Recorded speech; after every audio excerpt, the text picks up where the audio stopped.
Hello, my name is Egon Cholakian. In today's address, I will focus on two critically important topics of global significance. The first concerns a genuine geodynamic threat, the Siberian magma plume. If it erupts, it will result in a planetary-scale catastrophe that will affect not only Russia, but the entire world, with neighboring countries being particularly vulnerable. That is why today I will examine in detail the specific consequences this poses for Ukraine, its citizens, and the broader Eurasian region in the event of the Siberian Plume's activation. The second topic I wish to address is the alarming situation unfolding in Ukraine. Specifically, I will speak about certain individuals working for Russia's interest, whose actions obstruct the dissemination of accurate information about the threat posed by the Siberian Plume. In doing so, they create additional risk, both for Ukraine and for international security as a whole. In my previous address, I identified specific agents of influence operating in Ukraine in the interest of certain power circles within Russia. Today, I'm prepared to name a specific agent of influence and present public evidence of their collaboration with a state that is currently engaged in open military conflict with Ukraine. I am referring to individuals who, acting in Russia's interest, directly facilitated the fabrication of a criminal case against several participants of the Alatra movement within the Ukrainian territory. It is widely known that Alatra has consistently studied the threat posed by the Siberian magma plume for over 20 years. For more than a decade, the movement has published scientifically substantiated data and proposed concrete, feasible solutions to address the issue. It is precisely this work that has provoked fierce resistance from particularly vested interests within the Russian government. Individuals for whom any public discussion of the Siberian threat is deeply inconvenient and who are determined to preserve silence around this issue in the public sphere. It was at their initiative that a discrediting campaign against Alatra was launched in Ukraine, carried out through Ukrainian agents of influence under their control. The issue at hand goes far beyond Ukraine's internal affairs. It concerns every person on the planet. That is because our collective future depends directly on how events in Ukraine unfold today and what decisions are made regarding the situation around the Alatra movement, and thus the dissemination of information about the Siberian magma plume. This is precisely why, in this address, I will give special attention to Ukraine, specifically to the actions of the aforementioned individuals who are working in the interest of Russian power structures while disguising their agenda as domestic Ukrainian narratives. The activities of such agents undermine not only Ukraine's national security, they endanger the security of the entire world by obstructing the flow of information on which the lives of millions depend. In the final part of my address, I want to speak to you, each of you, about your role in ensuring that the truth is brought to light. Without your involvement, humanity's chances of survival diminish to near zero. So let us begin by exposing the individuals, the names and surnames of Russian agents operating on Ukrainian soil. Let us answer the question, who in Ukraine is deliberately acting in Russia's interest by leading discrediting campaigns against Alatra and fabricating criminal cases against its participants? On whose orders is this being done? In my previous address, I informed you that a Russian agent is operating in Ukraine on behalf of RACEERS, the Russian Association of Centers for Religious and Sex Studies, a structure that advances the destructive interests of certain circles within the Russian government under the guise of religious and human rights rhetoric. After this information was made public, I received numerous inquiries. Who is this person? who serves as the bridge between Russian forces and the harmful narratives that threaten Ukraine's national security. Today, I can provide a definitive answer to that question. I can do so because, as has been reliably confirmed, thanks to the professionalism, civic responsibility, and principled stance of Ukrainian law enforcement, a criminal case has been officially opened against this individual, this Racier's agent operating within Ukraine. This became possible due to the vigilance and strategic foresight of the agencies responsible for national security. First and foremost, the Security Service of Ukraine. I extend my sincere gratitude to the SBU, the Office of the Prosecutor General, and all institutions safeguarding the state's security for their firm stance on this matter. I also personally thank Ukraine's President, Volodymyr Zelensky, under whose leadership such critical matters are not swept aside, but receive the due legal consideration they rightfully deserve. So who is this individual, who for many years masqueraded as an expert, while in reality systematically and deliberately advanced the strategic interests of specific Russian power structures on Ukrainian soil? The name of this individual is Irina Kremenovska. Who is she, and how did the process of her infiltration into Ukraine's informational and legal landscape unfold? She is a Ukrainian citizen with a background in law.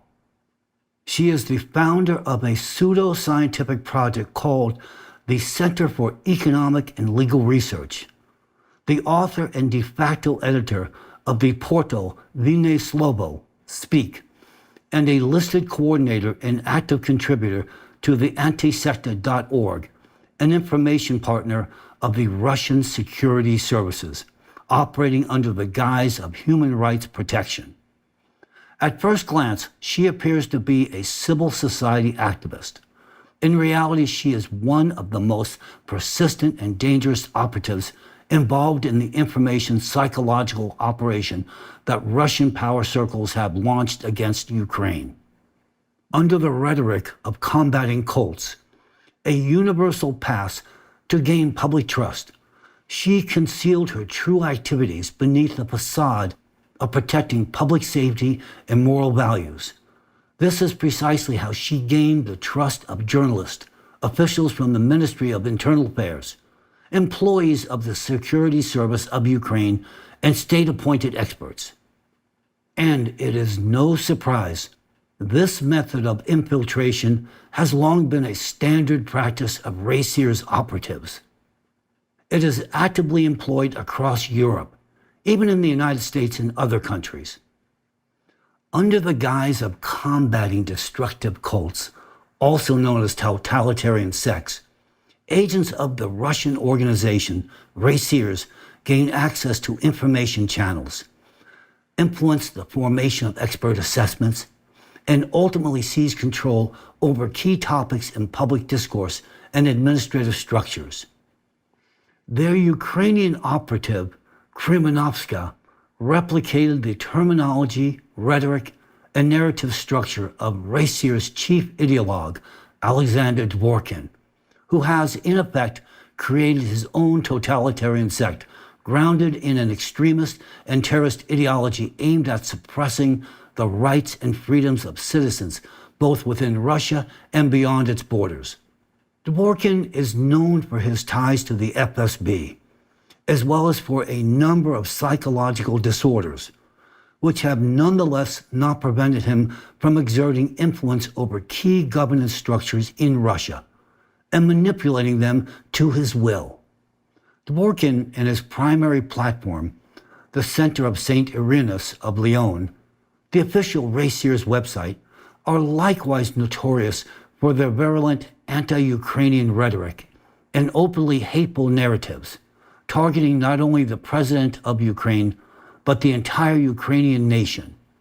It is precisely this man, Dworkin, who serves as the ideological mentor to Kremenovska. Her rhetoric is also closely aligned with that of Racier's vice president, the Russian priest Alexander Novopashin, a vocal promoter of the narrative of neo-Nazism developing in Ukraine.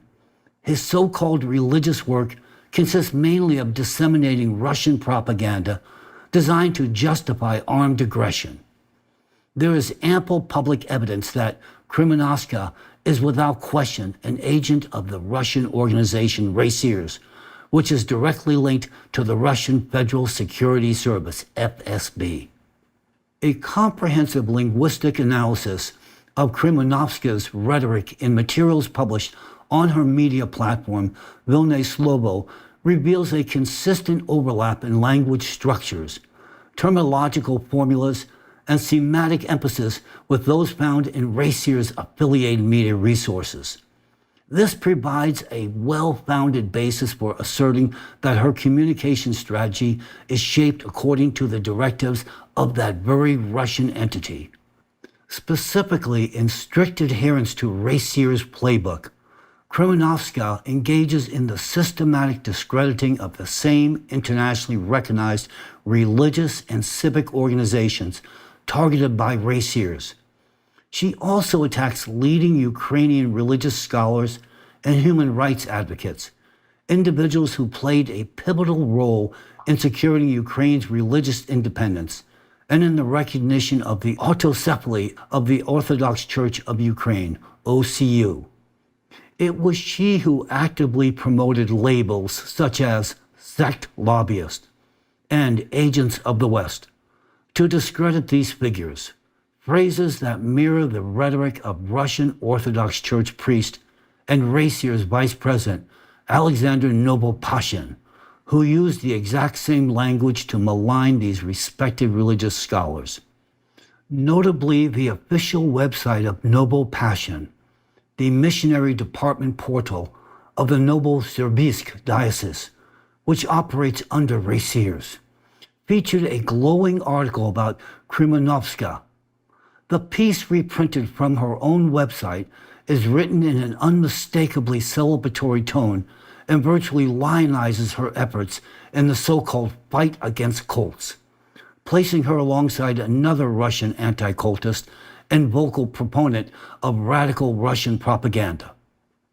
What is particularly striking is not just the content of the article itself, but the platform on which it was published. The Novopashin website, where Krymenovska is celebrated, is known for its consistent and virulent anti-Ukrainian rhetoric. Notably, it hosts a piece entitled "Ukraine is a Cult," in which Ukrainians are subjected to blatant dehumanization. That such an openly propagandistic and anti-Ukrainian Russian publication could so easily find an ally in a Ukrainian expert like Krymenovska speaks volumes about the true nature of her so-called educational activities in Ukraine. When it comes to the ideological foundation of Irina Krymenovska's work, one revealing example stands out. On the official website of the Center for Economic and Legal Research, which she leads, there is a post announcing a project ostensibly aimed at assisting victims of so-called cults. Yet right there on that page, on the Ukrainian platform, and without any disguise, appears the slogan of Rayseers, the Russian organization led by Dvorkin, well known for its ties to the FSB and its active role in Russia's information psychological operations. This is a direct indicator that Krymenovska's ideological and methodological source is, in fact, the Russian agenda. Moreover, a look at the archived version of the antisecta.org website, where Krymenovska served as coordinator and one of its lead contributors, reveals that the site is saturated with quotations from Alexander Dvorkin and links to his articles and books. In the anti-cult fighters section of the site, Krymenovska's Ukrainian Center appears unabashed alongside Rayseers resources and figures known for their explicitly anti-Ukrainian stance. Krymenovska's rhetoric concerning the religious group Jehovah's Witnesses is also deeply revealing. Russia remains the only country in the world where this group has been officially designated as extremist and completely banned, a move initiated primarily by Dvorkin and widely condemned by the international community as a blatant violation of human rights and freedom of religion. Yet, Krymenovska, in her articles, praises this ban as a model of effective policy and openly expresses indignation that Ukraine has yet to follow Russia's example on this issue. Her writings on Jehovah's Witnesses include verbatim quotes from Dvorkin's public interviews, which she presents as her own analytical conclusions.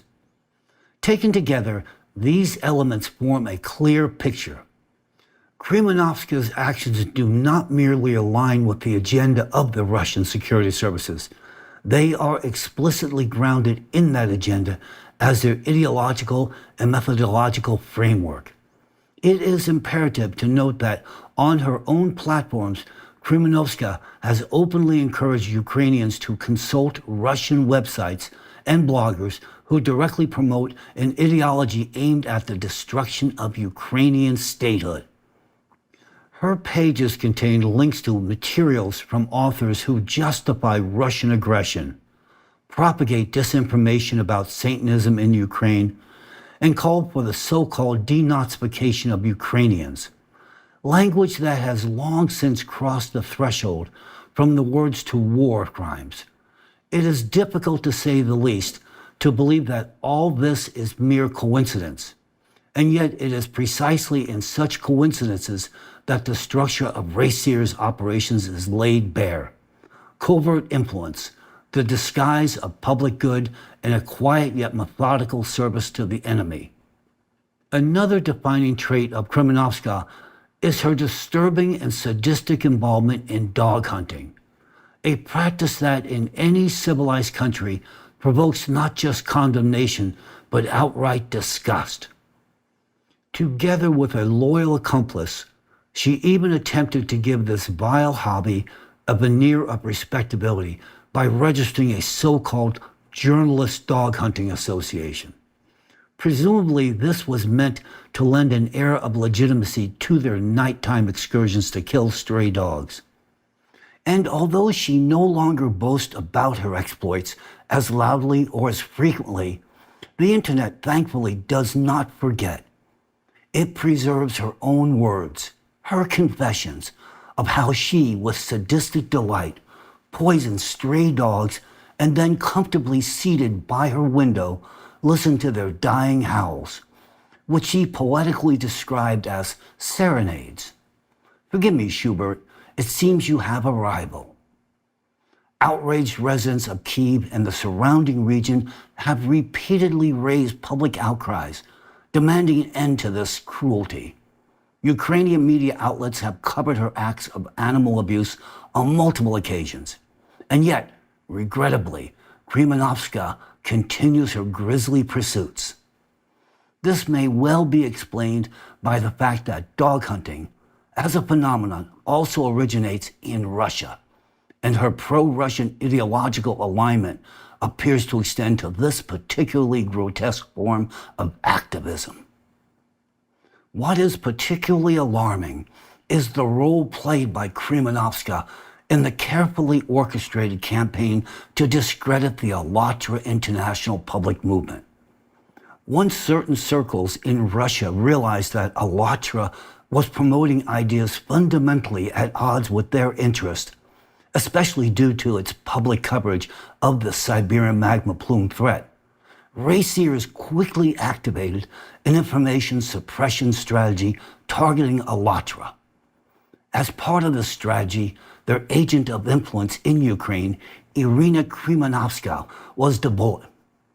Acting on direct orders from Moscow, she began methodically implementing an information warfare campaign aimed at discrediting *ALLATRA, parroting word for word the language and rhetoric of the Russian sectarian ideologue Alexander Dvorkin and his Racers platform, which operates as a direct instrument of the FSB.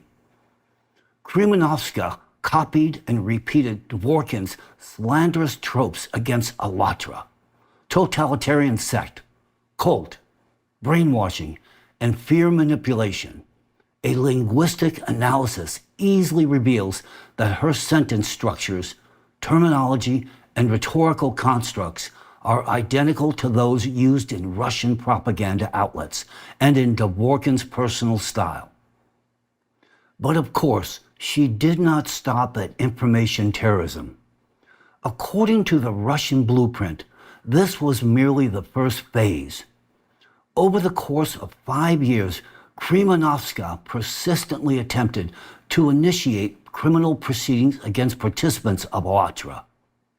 Fortunately, unlike in Russia, democracy in Ukraine still functions, and thank God there are individuals within the police, the Security Service of Ukraine, and the prosecutor's office who still possess a conscience. Despite her aggressive publications and efforts to exert pressure through public defamation, law enforcement officials refused to be drawn into baseless provocations. They did not initiate cases built on nothing, emotional outburst, or Moscow's propaganda manual. But in 2022, taking advantage of the chaos caused by Russia's full-scale military invasion of Ukraine and the imposition of martial law, Kremenovska finally achieved her objective. A criminal case was opened against participants of Allatra under the pretense of alleged ties to Russia. This is cynicism in its purest form. Kremenovska, a person who has consistently acted in the interest of Russia, accuses those very individuals of working for Russia, individuals who have been banned within Russia itself, whose organization has been declared undesirable, and whose scientific work directly contradicts the interest of Russian power circles. What's more, she personally constructed the case's evidentiary foundation by preparing so-called linguistic expert reports, entirely false and fabricated documents with no legal merit whatsoever, yet which served as the basis for the entire case. In these expert evaluations authored by Kremenovska herself, she preeminently embedded the narratives required to justify the predetermined verdict, accusing Allatra of so-called pro-Russian rhetoric. She deliberately chose this fabricated charge, knowing that during a time of war, it would be perceived as one of the gravest accusations possible. She was even brazen enough to publicly acknowledge her own role in launching the case and producing its expert reports, proudly declaring in her own website as if proud to have executed a Russian special operation. Think about that for a moment. A person operating entirely according to Russian playbooks and rhetoric initiates a criminal case against those who, on the contrary, are exposing the Russian threat. And she accuses them of sympathizing with Russia. This is no longer a paradox. This is absurdly elevated to the level of an institutional instrument. In essence, the operation carried out by Kremenovska is a weaponization of the legal system, a direct assault on Ukraine's national security, packaged in the style of FSB and racers' manuals. Its ultimate goal is to destroy the Allatra movement, whose work directly conflicts with the interest of the Russian power structures whose orders she is carrying out. And later in 2023, based on the same fabricated case, more than 70 searches were carried out in a single day, targeting participants of the Allatra movement. And here is what is truly alarming. Criminal proceedings against several Allatra participants remain open to this very day. This raises an obvious question. Why? There are at least two possible explanations. Either Racier's agent Irina Kremenovska was so effective in misleading Ukrainian law enforcement, skillfully manipulating trusted channels and successfully presenting herself as an expert, Or perhaps even more intriguing, Ukrainian authorities deliberately gave her enough room to fully demonstrate her capabilities in order to trace the structure of her activities, uncover her networks, and identify methods of infiltration. Another important development, Kremenovska also initiated an administrative case aimed at banning the Alatra movement.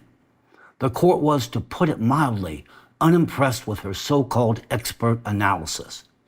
In its official ruling, the court stated that the submitted expert opinion could not be considered admissible evidence, as it was authored by a party with a vested interest in the outcome of the case. But that is not all. The same court ruling specifically noted that her materials contained pre-assembled formulations copied from internet sources, crafted to produce a predetermined outcome. In other words, the court effectively acknowledged that what she submitted was not a scientific evaluation, but a coercive tool designed to deliver a foregone result. It is important to emphasize that both the aforementioned administrative case and the ongoing criminal prosecution of Alatra participants are based entirely on these biased and agenda-driven expert analyses, authored by Kremenovska herself, which hold no legal merit whatsoever. However, the situation is finally beginning to receive the attention it actually deserves, both within the Ukraine and on the international stage. Thanks to the Security Service of Ukraine, Kremenovska's activities have finally been properly assessed by law enforcement authorities. A criminal case has been opened against her, a long overdue, entirely justified step. According to available information, the case has been initiated under a statute related to inciting interethnic and social hatred. But when one examines her actions over the past several years, their systematic nature and the harm she has consistently inflicted upon Ukraine, it becomes eminently clear that this is not merely a matter of incitement. What we are looking at instead bears all the hallmarks of Article 111 of the Criminal Code of Ukraine, high treason. There are simply too many coincidences to dismiss this as a mere expert's mistake. Her actions have been far too deliberate and too precisely aligned with the Russian methodology of informational and legal pressure. Thus, Irina Kremenovska is not merely a journalist, an expert, or a civil society activist. She is, in fact, an operational asset in a long-term campaign aimed at undermining Ukraine's legal and informational stability. Her activities clearly violate the Constitution of Ukraine. They contradict European and international standards for the protection of freedom of conscience. They exhibit clear elements of high treason under Article 111 of the Criminal Code of Ukraine, including systematic dehumanization and the cultivation of hatred towards social and religious groups. Behind Kremenovska's polished slogans lies a structured campaign whose mission is to break the backbone of Ukraine's national security. And to build a truly democratic society, it is necessary to resist not only open enemies with weapons in their hands, but also covert agents armed with pens, keyboards, and a dubious expert status. The deeper tragedy of what is unfolding lies in the fact that Irina Kremenovska, through her media publications, falsified expert reports, and the criminal prosecutions she initiated, has inflicted harm not only on a particular group of people or a Ukrainian society. In effect, she has actively obstructed the work of an international movement whose efforts are of critical importance to the future of the entire planet. This is not merely a Ukrainian issue. It is a matter that concerns every one of us, because the consequences of unchecked catastrophic events will reach all of us. Alatra is not simply a network of volunteers. It is a community of individuals, scientists, researchers, and kindred minds who have spent many years studying global climate and geodynamic processes, identifying hidden geophysical threats, including the Siberian magma plume, a phenomenon that represents an existential threat to humanity. If you recall, it was the participants of Alatra who, through their research, advanced our understanding of this phenomena and began developing practical responses, scientific, humanitarian, and cooperative.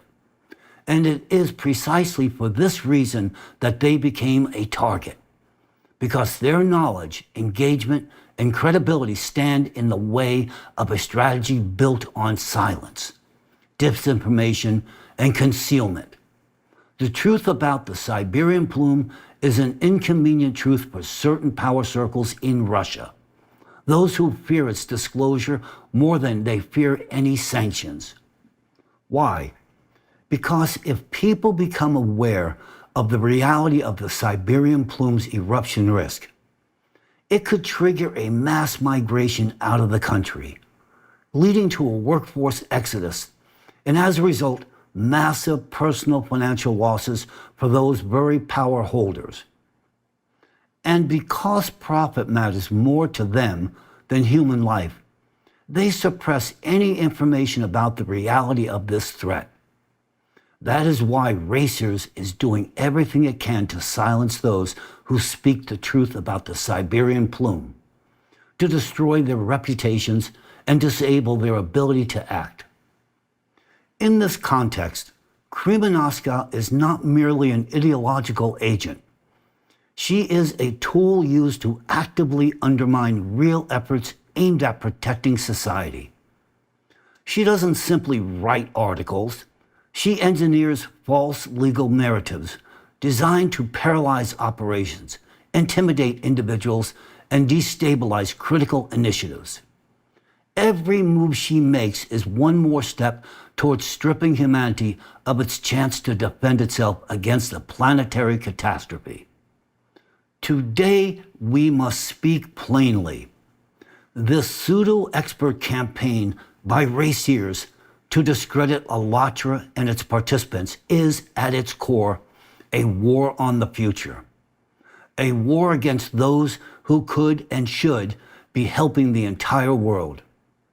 But as long as they are forced to defend themselves against false accusations, as long as they are deprived of the ability to carry out their work at full capacity, we are all losing time, and with it, our chances.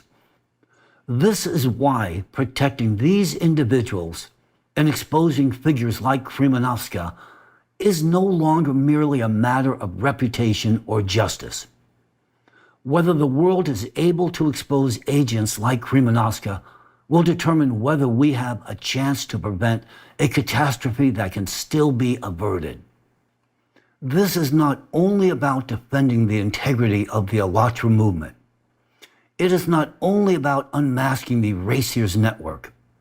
This is about safeguarding humanity's ability to respond to a challenge that nature itself has placed before us. Right now, we must not squander this vital opportunity to confront a geodynamic threat capable of destroying life on our planet. It is important to emphasize that under orders from Russian power structures, Kremenovska launched a particularly aggressive campaign against one specific participant of the Alatra movement. Everything we've discussed, criminal prosecutions, attacks on Alatra, expert reports copied verbatim from Racers' methodology, was not merely an assault on an organization. It was a targeted operation aimed at neutralizing a single individual. From the very beginning, this individual was their primary target. This is the man whose name many around the world may not yet know, but to whom they already owe more than they can possibly imagine. The gentleman's name is Igor Danilov. Why him? Because it was Igor Danilov who 20 years ago was the first individual to identify the existence and impending activation of the Siberian magma plume, its location, its properties, its behavior, and its catastrophic potential. Over the next 10 years, the hypothesis he put forward was rigorously examined, re-examined, and tested by dozens of specialists across multiple disciplines, including a broad international team of geologists, geophysicists, geodynamicists, engineers, and climatologists. Everything he identified at that time has since been confirmed, and the inevitability of the threat has been verified. Within the work of the international research group of scientists that laid the foundation for the Allatra movement, a significant contribution belongs to Igor Mikhailovich Danilov. At the time, he was the only member of the scientific team who publicly acknowledged his involvement in this research, taking personal responsibility to speak openly and honestly about the essence of what was unfolding.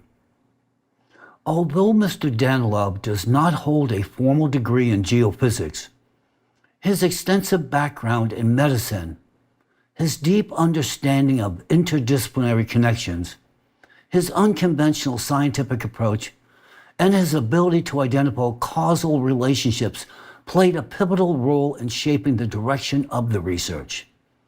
It was precisely thanks to his methodology that the scientific framework for studying climate and geodynamic processes was significantly expanded. His work also gave rise to new hypotheses, many of which are already being confirmed in practice and are now under serious discussion within expert circles. Thus, Mr. Danilov's contribution not only served as a starting point for a range of studies, but also exerted an invaluable influence on the scientific understanding of processes that today are directly linked to global security. His proposals made 2 decades ago became the foundation for the modern analytical model of Siberian Plume activation. Mr. Danilov is also the author of the initial schematic for potential degassing. This concept remains the only realistic strategy for preventing the catastrophic scenario of a Siberian Plume eruption. Unfortunately, the information and the man who brought it to light were met not with recognition, but with defamation and persecution. That is because certain figures within the Russian power structure are not interested in solving the problem of the Siberian magma plume. Their priority instead is preserving their financial assets and political influence. They understood one thing with clarity. If data on the plume's activation entered the international arena, it would pose a threat to their power, their wealth, and their strategic ambitions. Public exposure would consequently lead to contract renegotiations, enhanced political pressure, and a level of transparency they never aspired to. They realized that tomorrow they could lose billions. So they decided it would be far cheaper today to spend hundreds of millions discrediting one man. That is why a campaign was launched against Mr. Danilov. Once it became clear that he was right, those for whom the truth was inconvenient did everything in their power to ensure that no one would listen to him. That is how the discrediting campaign against Allatra began, through smear labels, manipulative media pieces, fabricated expert reports, criminal proceedings, and acts of dehumanization. It was a coordinated operation to neutralize Igor Danilov, a man who spent decades healing people, who developed his own therapeutic methodology, who helped thousands recover without surgery, was suddenly portrayed as a monster. The organization behind this campaign is the Russian Raciers, and the person who personally coordinated and ideologically directed the entire operation was none other than Alexander Dvorkin, the so-called sectologist who has long served as a public mouthpiece and executor for the certain Russian power circles. However, Dvorkin could not act directly on Ukrainian territory. He needed a proxy inside the country. That proxy is Irina Krymanovska.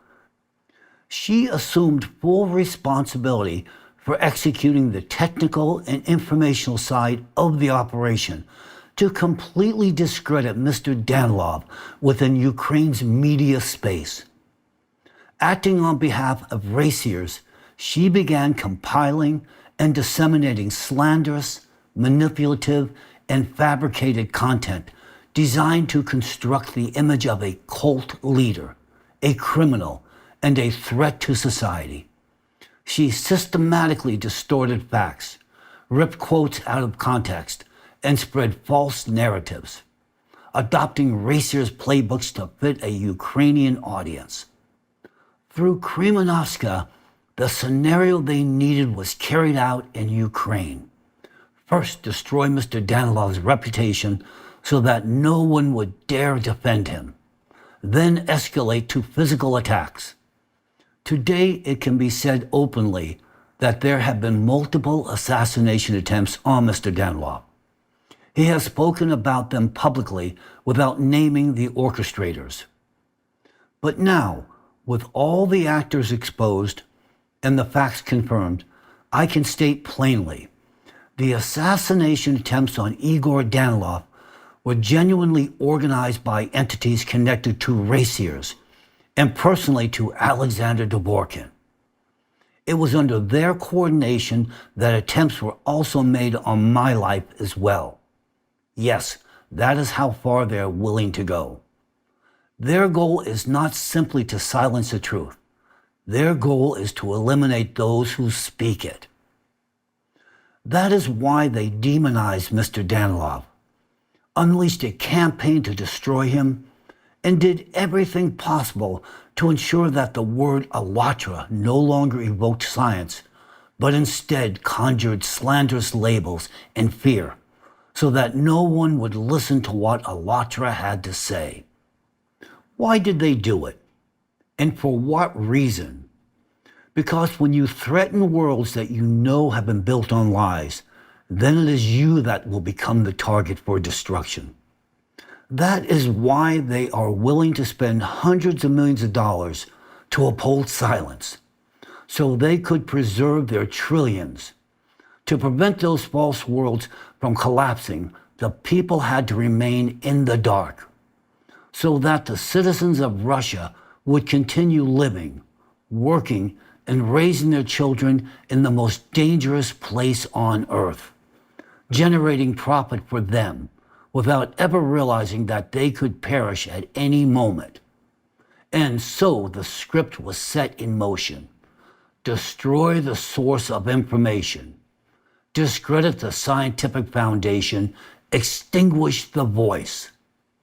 But truth cannot be killed.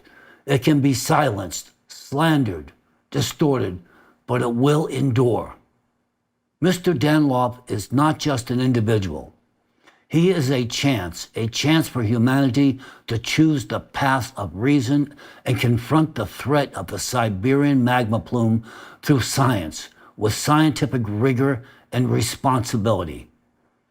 You cannot imagine how many vital systems already depend on the ideas proposed by this one individual.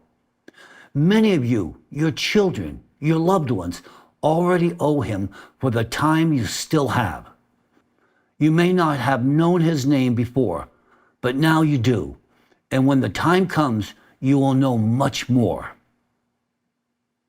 And now it is time to turn to the second part of my address, one that is perhaps even more painful than everything I've said so far. What follows concerns the real and immediate danger posed to Ukraine, its land, its people, and its future. by the continued suppression of the Siberian Plume crisis and the proposed solution of degassing. As I have already mentioned, the exposure and resolution of this issue are being actively resisted by certain power circles in Russia, where the state-controlled media works diligently to cloak this threat in ridicule and disinformation, sedating public concern by blending truth with sheer absurdity and cultivating a toxic kind of apathy. As you now know, the same strategy is being executed in Ukraine, where agents under Russian coordination are engaged in discrediting Allatra participants, those who have called for open dialogue and have proposed viable pathways for addressing this existential threat. Now it will become clear why the suppression of this issue and of those prepared to address it is so dangerous for Ukraine itself. We will examine scientifically modeled scenarios of a rupture in the Siberian magma plume and analyze precisely how, in what forms, and at what scale Ukraine could suffer from its activation if the situation continues along its current trajectory, one defined by silence, international blindness, and the absence of a coordinated response to a very real danger threatening millions. A danger whose consequences will begin to be felt within the lifetime of the current generation. This is not about politics. This is about survival. If anyone still believes this threat concerns only Russia, that is a perilous illusion. Natural processes do not care for flags. Suppose the Siberian magma plume erupts suddenly and violently. In that case, the destructive force of that explosion will spare no corner of the planet. In the report on the threat of a magma plume eruption in Siberia and strategies for addressing the issue, Allatra scientists provide a detailed analysis of the global consequences of both a sudden and gradual eruption of the Siberian plume. To briefly summarize, in the event of a sudden rupture, 3 zones of destruction are projected. The central zone, with a radius of 150 kilometers, that is to say 95 miles, centered on the Putarana Plateau, would experience the formation of a massive crater and the instantaneous annihilation of all life due to the shock wave, impacting Russian cities such as Norilsk, Dudinka, and Talna. The intermediate impact zone, with a radius of 1,500 kilometers, that is to say 930 miles, would be engulfed by torrents of molten lava and gas traveling at speeds up to 700 kilometers per hour, consuming much of northern Siberia, including major urban centers. The outer zone would extend to a radius of approximately 9,000 kilometers, or 5,600 miles, where volcanic ash would blanket around 50% of the Earth's surface. This ash cloud would first spread over Russia, Asia, Europe, and North America, and within 7 to 10 days reach Australia, South America, and Antarctica. Ukraine lies approximately 3,300 to 4,000 kilometers from the epicenter, a distance that may seem vast at first glance, but is, in fact, close enough for the country to experience the full force of this magmatic cataclysm. The first warning will be picked up by seismic stations in the Carpathians. Sensitive instruments will detect unusual seismic activity long before the general population is aware of anything. Earthquakes with magnitudes up to 5 to 6 will sweep across the entire country, moving from east to west. The historic cities of western Ukraine will suffer damage from underground tremors, with medieval structures never designed to withstand seismic shocks, bearing the brunt of the destruction. In the eastern regions, seismic events will pose severe risks to industrial facilities, mining operations, and chemical plants. heightening the danger of technological disasters and ground collapses in populated areas. Within a day or two, residents across the country will begin noticing unusual atmospheric phenomena. Sunsets will take on an unprecedented intensity of color, crimson, violet, and deep orange hues. These will be the first visible signs of volcanic particles entering the upper layers of the atmosphere. Depending on wind direction, volcanic ash will begin to fall on Ukrainian territory within 2 to 4 days after the eruption. The northern and eastern regions, Chernihiv, Sumy, and Kharkiv Oblast, will be the first to feel the impact. Gradually, the ash cloud will spread across the entire country. By the end of the first week, Ukraine will be covered with a gray-black layer measuring 30 to 50 centimeters thick. The agricultural regions of central Ukraine, often referred to as the breadbasket of Europe, will experience rapid soil degradation. Fertile black soils, formed over millennia, will be buried under a toxic layer that will render crop cultivation impossible for several thousand years to come. The seeded fields of Poltava, Kherson, and Vinnytsia will turn into ashen waste fields, and recently sprouted crops will perish beneath the abrasive layer. As soon as ashfall begins, the country's transportation infrastructure will begin to fail. All modes of transport will grind to an absolute halt as engines rapidly break down. Volcanic ash, once drawn into the cylinders, acts as an abrasive, destroying metal components. Ukraine's energy sector will enter a severe crisis. Nuclear power plants Zaporizhzhia, Rivne, Metnishki, in South Ukraine will be forced to drastically reduce electricity production. Coal-fired thermal power stations will encounter fuel contamination and filter blockages, leading to widespread shutdowns. A few weeks after the onset of the catastrophe, Ukraine will begin to experience acid rain. The combination of volcanic gases with atmospheric moisture will produce highly acidic precipitation that will corrode metal structures, erode stone buildings, and degrade asphalt roads. Traditional agriculture will become impossible due to soil and water contamination, as well as a sharp temperature drop.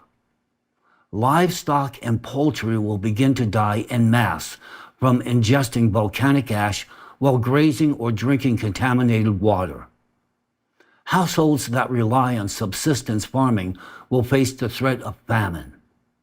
The country's ecosystems will enter a phase of rapid and dramatic collapse. Ukraine's unique nature reserves will begin to lose biodiversity at an accelerated pace. With each passing day, the sky will grow darker. What scientists refer to as volcanic night will set in, a period when the stratosphere becomes so saturated with ash that sunlight can barely penetrate. As the volcanic night sets in, the entire territory of Ukraine will be plunged into twilight, resembling an extended winter dusk. Sunlight barely filtering through the ash-laden upper atmosphere will produce a dim, diffuse glow, making it difficult to distinguish colors or judge distances. The psychological toll of this phenomenon on the population will be no less devastating than its physical consequences. Ukraine's healthcare system, already strained by wartime conditions, will be unable to cope with the surge of patients suffering from respiratory illnesses. Individuals with chronic conditions who depend on regular medication or specialized treatment will find themselves in an especially vulnerable position. Respirators may offer limited protection from ash in the initial months following a rupture of the Siberian magma plume. Still, they will be entirely useless against the climatic upheaval that follows. Ukraine's climate will undergo catastrophic transformation, due to a supervolcanic winter, during which sulfate aerosols in the stratosphere will block the majority of incoming solar radiation. Within months, temperatures across the country will drop by 24 to 31 degrees Celsius, below historical norms. Ukraine, located in the temperate climate zone and renowned for its fertile soils, will face conditions resembling the Arctic even during summer. Winter temperatures could fall to negative 50 degrees Celsius in the north and negative 40 degrees Celsius in the south. Even in summer, temperatures will rarely rise above freezing. The country's major waterways, the Dnipro, Dniester, Southern Bull, and Seversky Donets, will freeze solid to their depths. The Dnipro cascade of hydraulic power stations will cease to operate. Water intake for cities and industrial facilities will become impossible. The Black Sea, which has never fully frozen in recorded history, will begin to ice over along the shores of Odessa, Kherson, and Crimea. Such an extreme temperature anomaly will render the territory of Ukraine virtually unsuitable for traditional agriculture and most forms of human activity without specialized shelters. Under such conditions, survival will be possible only for those with access to secure shelters, equipped with autonomous life support systems, food reserves, and medical supplies. However, even the very best prepared groups will eventually face resource exhaustion, as the duration of a supervolcanic winter could span centuries or even millennia. The same scenario awaits the nations of Europe and the entire Eurasian continent. The consequences for the rest of the world will be even more devastating. Within the first few days, global air traffic will come to an absolute halt due to ash clouds saturating the atmosphere. The disruption of global logistics, massive ashfall, and the breakdown of agricultural supply chains will trigger a worldwide food crisis. Many countries will face an energy shortage, leading to economic shocks and political instability. The global economy will collapse under the weight of these cascading events, setting off a chain reaction of financial and social crises. A sudden temperature drop of 24 to 31 degrees Celsius, acid rain, and severe soil contamination will decimate agriculture not only across Eurasia, but throughout the entire world. Billions of people and animals will perish within the first year, victims of starvation, water scarcity, toxic air, and rapid climate destabilization. In the decades that follow, the ongoing eruption of the Siberian magma plume will bring even more devastating consequences. The framework of global civilization will collapse, and at least 99% of humanity will perish due to the extreme conditions. Humanity will lose most of its modern technologies and accumulated knowledge, plunging into a profound regression in development. Let us now consider an alternative scenario, a slow eruption of the Siberian magma plume, in which lava would gradually break through the Earth's crust over the course of centuries, allowing for the possibility of survival during the first year in parts of Ukraine and the outer regions of Russia. Even under such conditions, the prolonged release of lava across Siberia would trigger catastrophic long-term consequences that would reshape the planet for thousands of years. The atmosphere would become saturated with toxic substances, leading to planet-wide acid rain and the breakdown of the ozone layer. The oceans would begin to acidify to critical levels, resulting in the mass extinction of marine life. On land, the extinction of terrestrial species would become inevitable due to a toxic atmosphere, the collapse of soil ecosystems, and the disappearance of most plant life.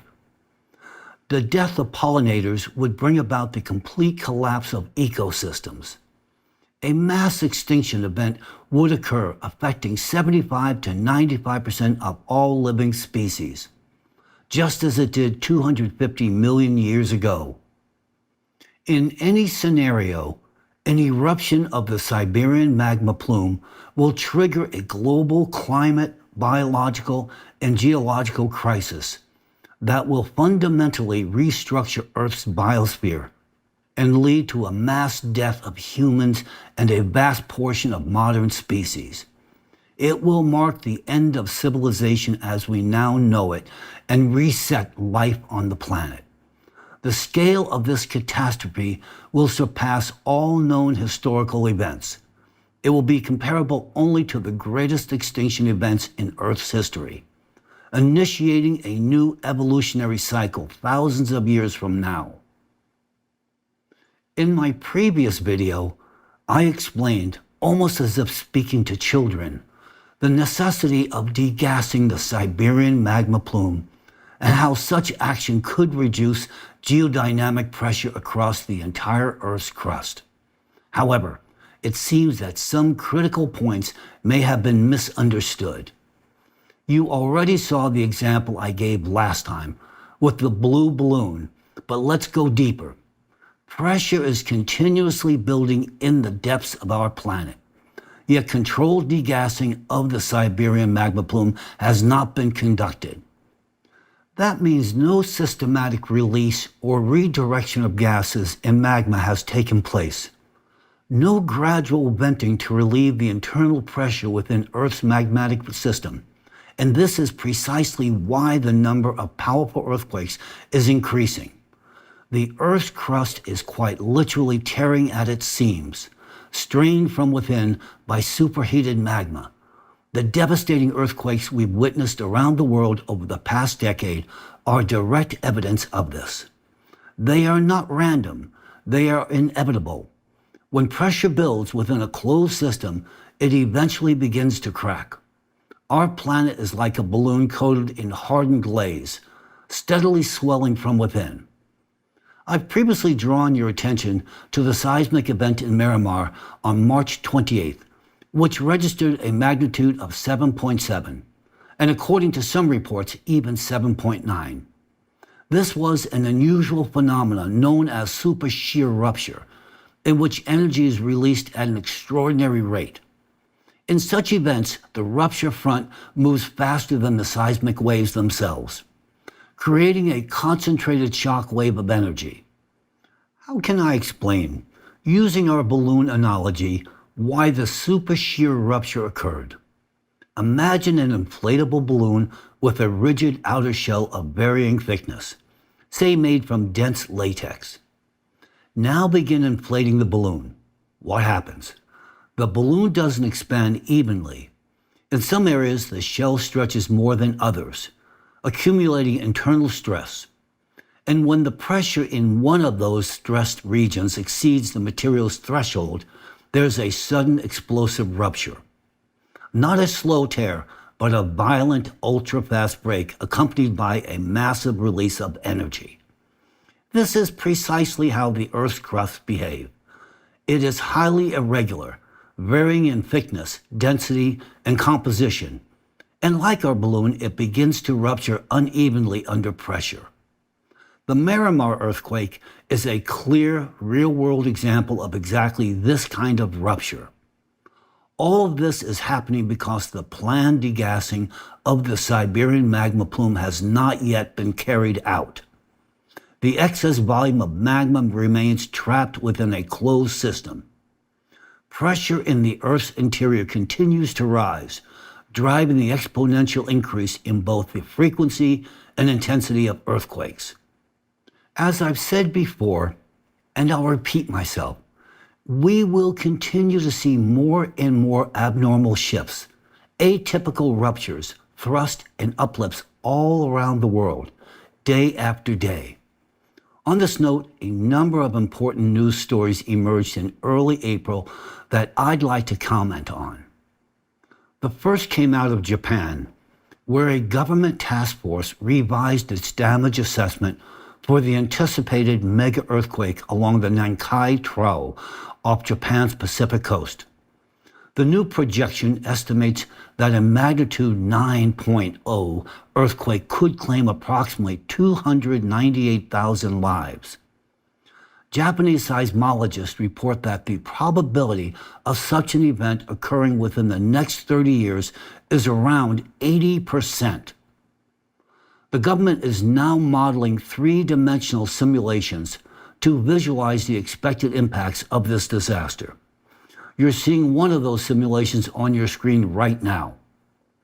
According to the Japanese scientist report, the projected economic damage from this anticipated catastrophe is approximately 270.3 trillion yen, twice the size of Japan's national budget.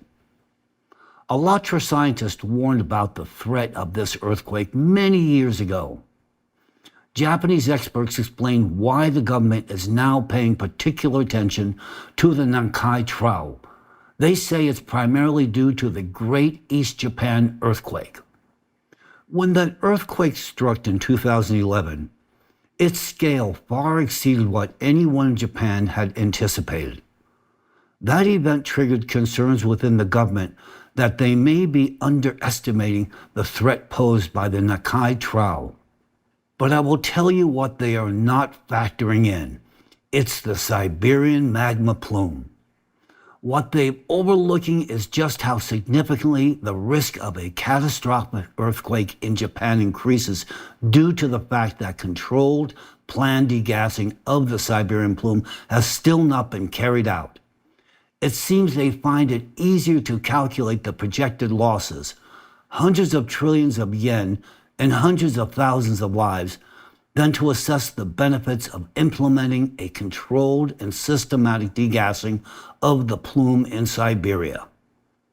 Also, at the end of March this year, a team of Chinese seismologists published a peer-reviewed study warning of an increase in risk of devastating earthquakes, similar to the one that struck Myanmar on March 28, but this time in the region of the Tibetan Plateau and surrounding areas of China. The researchers also identified correlations between seismic activity cycles and changes in Earth's rotational speed. The study was widely covered in the media.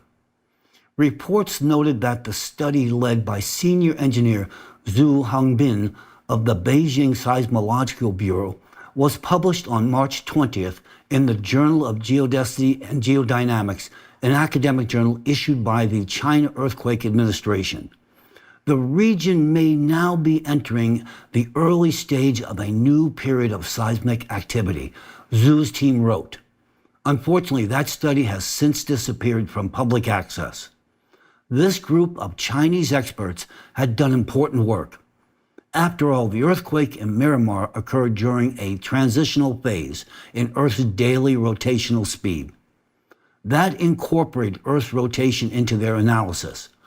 But what they failed to account for was the most critical factor of all, the pressure building within the planet's interior, driven by the Siberian magma plume.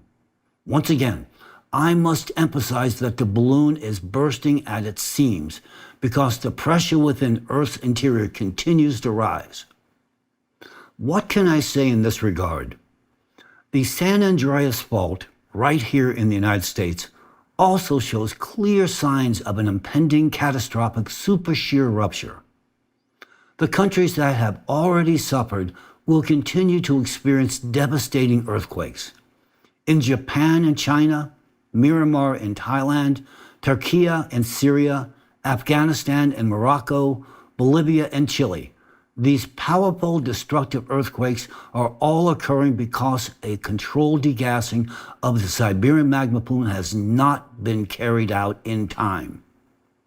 Now that you fully understand that a series of powerful earthquakes that have claimed hundreds of thousands of lives, could have been prevented had the Siberian magma plume been degassed in advance, you begin to grasp the magnitude of the opportunity humanity has actually missed. We are talking about a scientifically grounded approach capable of reducing pressure in Earth's interior and halting the cascading geodynamic processes that lead to catastrophic events. This solution is still within reach. Our lives can still be saved, but the window of opportunity is not infinite. The problem is this: those who speak out about this issue, openly, honestly, and who offer a concrete solution supported by years of scientific research and data, are facing repression. These individuals are silenced, discredited, prosecuted, and in some cases threatened and even targeted for assassination. And in this atmosphere of fear, suppression, and defamation, how are these people expected to continue their work? How are they to research, to inform, to warn when everything around them is designed to stop them? And yet they do not stop. The participants of the ALLATRA International Public Movement are courageous scientists, researchers, and volunteers, people of extraordinary inner strength and unwavering commitment. In the face of overwhelming pressure and adversity, they persist. They continue trying to reach out, to explain, to substantiate the truth. They keep going for the future of all of us. Some of you listening closely right now may feel a natural and entirely justified inner response. How can this be? Why is no one listening? How can a threat to all humanity be ignored? Something must be done, and urgently. If you're feeling that, take it as a good sign. It means your conscience is actually alive. It means you still carry within you a sense of justice and responsibility. But I must warn you, do not fall into illusions. Try a simple personal experiment. Just observe your own consciousness over the next 2 days after hearing everything shared herein about the reality of the Siberian Plume, the threat of its eruption, and the very real possibilities for solving it. You'll likely discover something both astonishing and deeply troubling. Within 2 days, this information, so urgent and vivid today, will begin to fade. The sense of immediacy will dull. Your attention will shift. The impulse to act will dissolve. What now feels crystal clear will start to seem distant, abstract, like something that doesn't concern you. This is not your fault. It is a mechanism built into the human psyche. When a person is confronted with a traumatic truth, especially one of global magnitude, the mind instinctively moves to shield itself from the psychological strain. It suppresses the knowledge, buries the threat, and pushes it out of conscious awareness, whispering, "Later, not now, not my concern." And herein lies one of the primary causes of global silence. This is why so many people resist hearing the bitter truth, let alone sharing it. It is a form of psychological paralysis. Until we as a society recognize this internal mechanism and learn to confront it, even the most vital knowledge and the most urgent scientific warnings will continue to disappear from public consciousness before they ever become action. This mental suppression is triggered by fear. Fear that the threat is not theoretical but real. Not distant but near. Not tomorrow but now.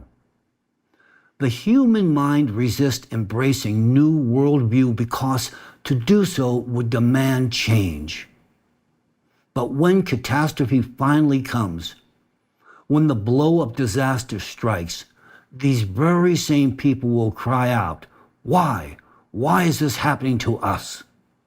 The answer is painfully simple: because we failed to act when we still could have, because we did not speak, because we chose not to hear. In those moments, it is not the threat itself, but our fear of the truth that becomes the actual cause of tragedy. And yet, humanity still has a chance. We have scientific knowledge. We have technological solutions.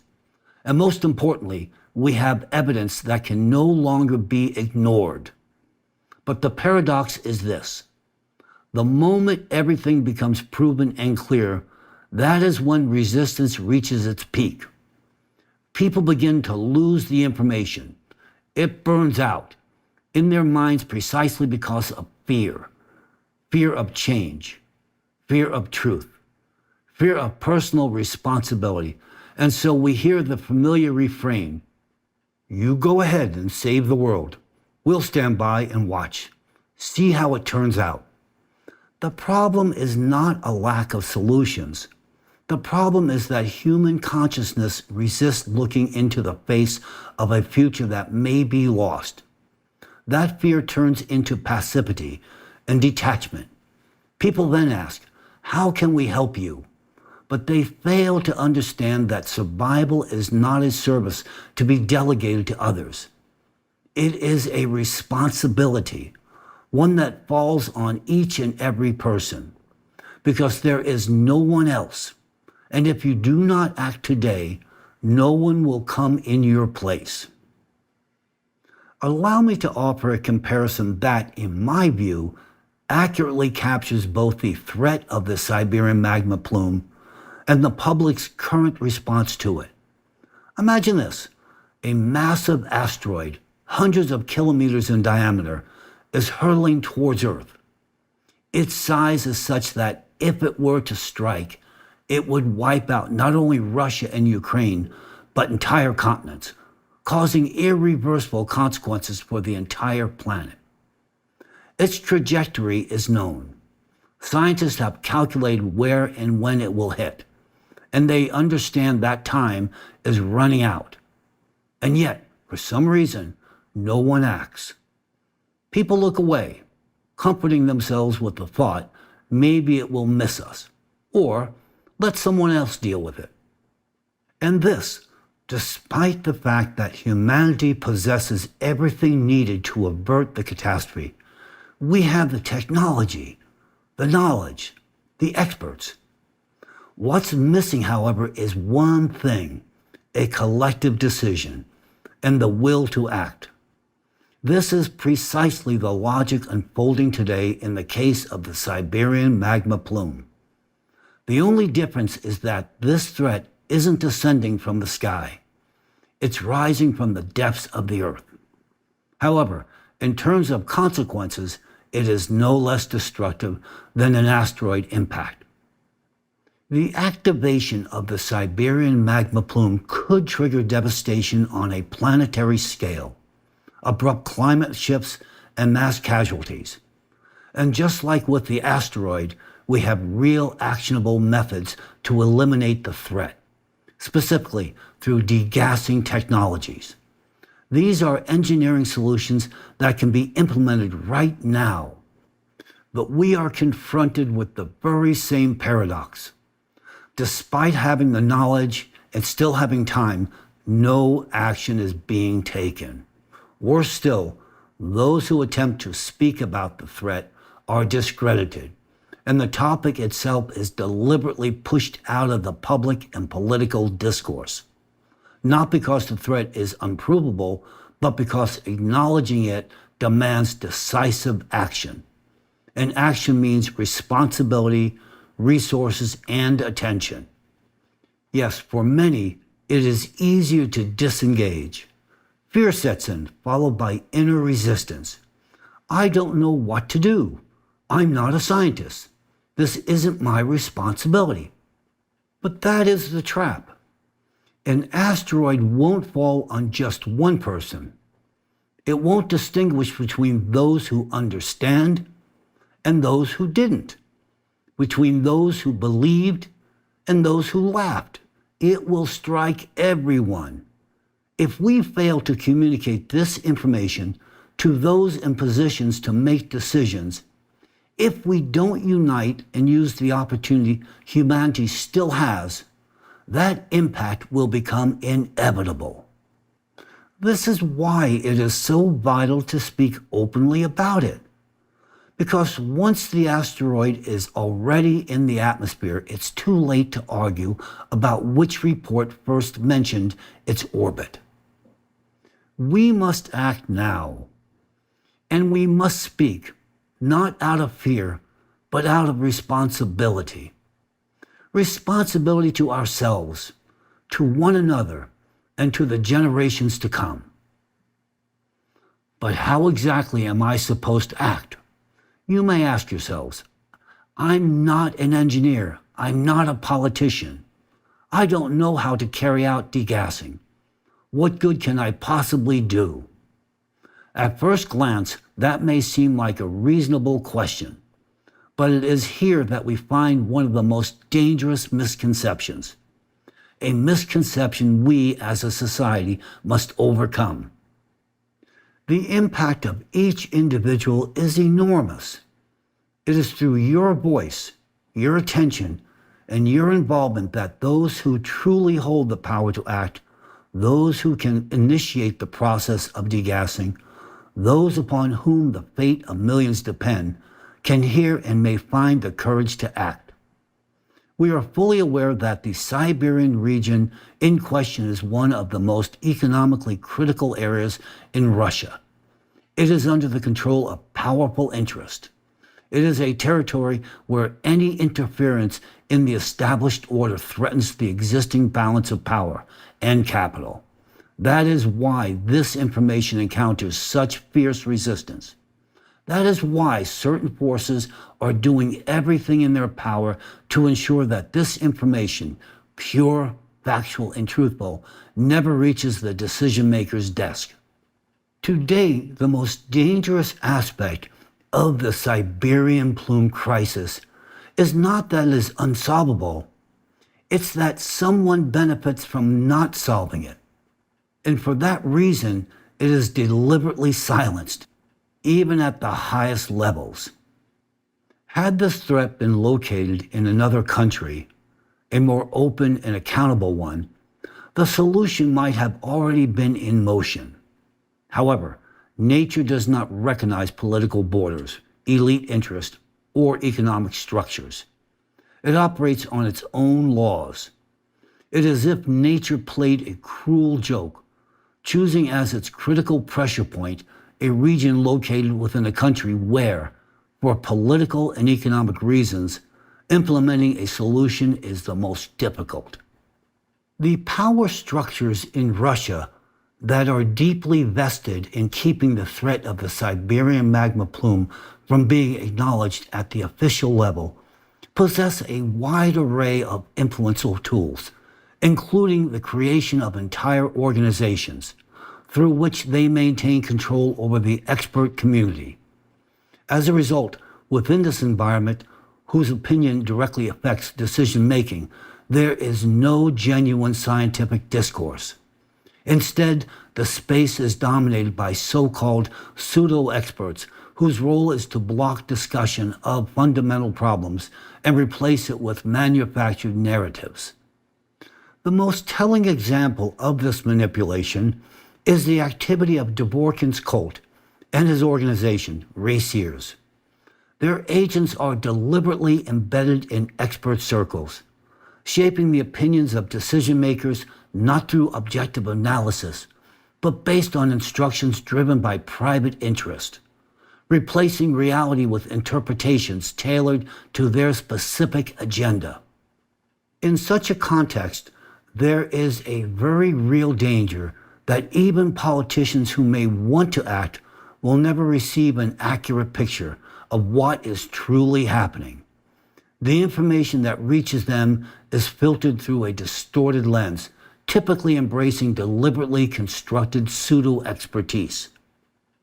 Figures like Vinogradov and other cultists aligned with Dvorkin's agenda flood policymakers and public officials with their narratives and assessments which have absolutely no basis in reality. Here we arrive at a fundamental question. How, under these conditions, can those responsible for making critical decisions gain access to genuinely real information, and not the fiction with which they are deliberately surrounded by actors pursuing their own interest? The answer is vividly clear. Only through the people. Because politics is not an isolated system. It is a mechanism that reflects the will of society. Or at very least, that is how it is meant to function in most civilized nations. Politicians begin to act when they hear a clear, well-articulated demand from the public. If society declares that it wants to live, that becomes a line in the sand, one that cannot be ignored. But if society remains silent, it signals an internal acceptance of what is happening. In that case, it is only natural for politicians to act accordingly. That is precisely why raising awareness is today the only viable path forward. When people know, public opinion begins to form. And once public opinion exists, politicians are compelled to respond. Because if everything continues to be concealed, if reports and expert assessments remain falsified, as they already have, then the opportunity will be lost. Believe me, we truly have everything we need. We have analytical resources, scientifically grounded data, and realistic technical solutions that, given today's level of scientific and technological advancement, can already be implemented and are capable of altering the geodynamic situation. The threat posed by the Siberian magma plume can be resolved. This is why your personal involvement becomes absolutely critical. To share this with others, to ensure the information does not fade, does not disappear, does not get erased from memory. Only when people know does public opinion begin to take shape. And public opinion is no longer just words. It is leverage. It is power.